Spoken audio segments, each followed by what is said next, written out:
There's a deep structural flaw in how Doctor Who keeps presenting certain enemies. And it's not budget, effects, or even writing competence. It's anthropomorphism. The show is obsessed with making every threat something we can reason with, relate to, debate, and ultimately out-talk. No matter how alien a species is supposed to be, they end up thinking like slightly grumpy humans with forehead appliances. They want revenge, justice, recognition, a seat at the table. That instinct completely neuters the horror, because the most frightening intelligence isn't the one that hates you. It's the one that doesn't consider you worth hating at all. Welcome to the Snake Pit, where we're full of bile and venom.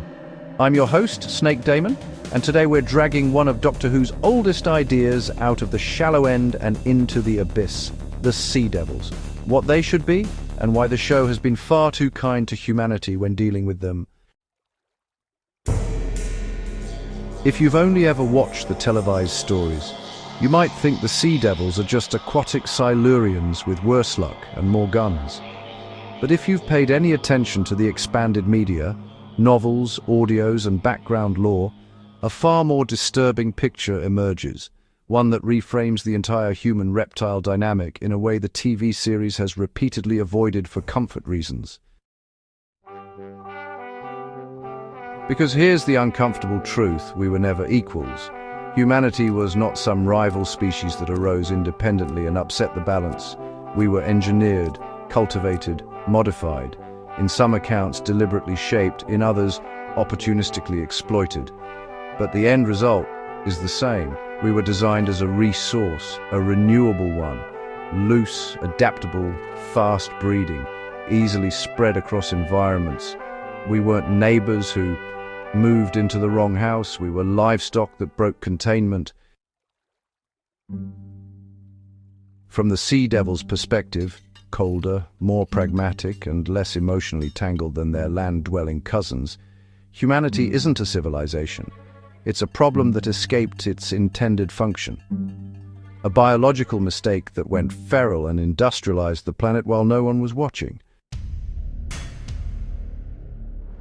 And that's what makes them truly terrifying. The Sea Devils should not see humans as enemies. They shouldn't even see us as people. They should see us the way we see rats in a grain silo. Not evil, not personal, just destructive and in need of control. So this is where modern Who just completely collapses the concept. Every single time the Sea Devils show up, they're painted as invaders, aggressors, just these reactionary brutes. The Doctor, well, he lectures them, he tries to bargain with them, appeals to some sort of shared morality. But honestly, that whole framework is just flawed because, morality actually requires parity. I mean, would you ever try to reason with a turkey? Or, would you hold philosophical debates with sheep? Sounds ridiculous, right? I'm really going to have a discussion with a beef burger? Of course not. You manage them, you contain them, you harvest them, and if they overrun the system, you cull. That's the lens the Sea Devils should be operating through.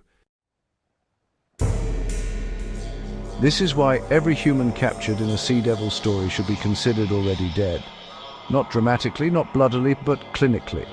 They wouldn't be prisoners. They wouldn't be hostages. They would be inventory. Stored, monitored, preserved. A larder, not a cell block. And that quiet implication, never spoken aloud, is far more horrific than any death ray. No last-minute rescues. No, they're still alive, Doctor. Once taken beneath the surface, they are processed out of the story because from the Sea Devils' point of view, the problem has been resolved. This also explains why the Sea Devils shouldn't waste time occupying cities or annihilating populations. That would be inefficient. What they want is control of systems, not territory for its own sake. Oceans aren't battlefields, they're infrastructure. Modern civilization is sustained by things we never see. shipping lanes, fuel routes, undersea cables, food supply chains. And, every single one of those runs through territory humanity does not truly control. So just imagine a story where the sea devils don't announce themselves at all. No dramatic first contact, no mass attack, no grand speech. Just trade slowly grinding to a halt. A specific strait becomes unnavigable. A port is quietly abandoned. Subsea internet connections fail between continents. Fish stocks vanish overnight. Not harvested, but relocated.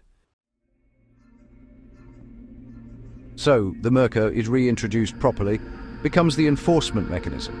It's not a roaring monster, but, a biological warning sign. Cross this line and something immense, ancient, and utterly unstoppable responds. There's no negotiation, no malice, just consequence. And crucially, the Myrka isn't the point. It's a tool, really, because the real horror isn't the creature itself. It's the intellect behind it.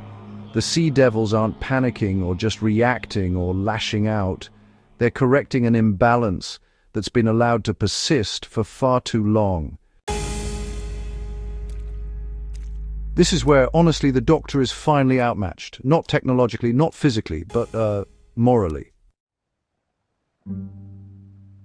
So how do you argue for humanity's right to dominance when you're, standing on stolen ground? How do you plead for mercy when the accusation isn't really cruelty but inefficiency?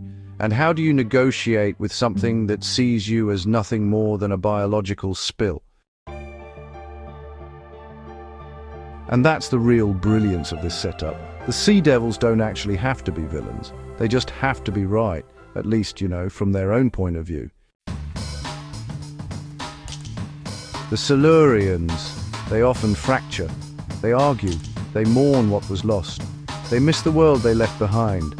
But the sea devils shouldn't. The ocean is still theirs. It always was. They didn't lose it. They just woke up to find it fouled. Which makes them calmer, colder, more dangerous. No ranting speeches, no roaring declarations, just statements of fact. This species has exceeded acceptable spread. This resource depletion is unsustainable. Correction will now be enforced. And the ending should leave a scar, not a reset, not a victory, a permanent change to the world map. A coastline humanity no longer controls. A trade route permanently lost, a silent agreement everyone knows exists, but no one will ever admit to. Because the sea devils aren't beaten, they're managing us. And that's how you finally make them work, not as monsters of the week, but as a reminder that intelligence doesn't have to hate you to erase you. Thanks for dropping by the Snake Pit, where we thrive on untapped potential and lost opportunities. Don't forget to subscribe and hit that bell, like the video, and leave your opinions in the comments, where naturally I won't read them. Until next time, stay venomous.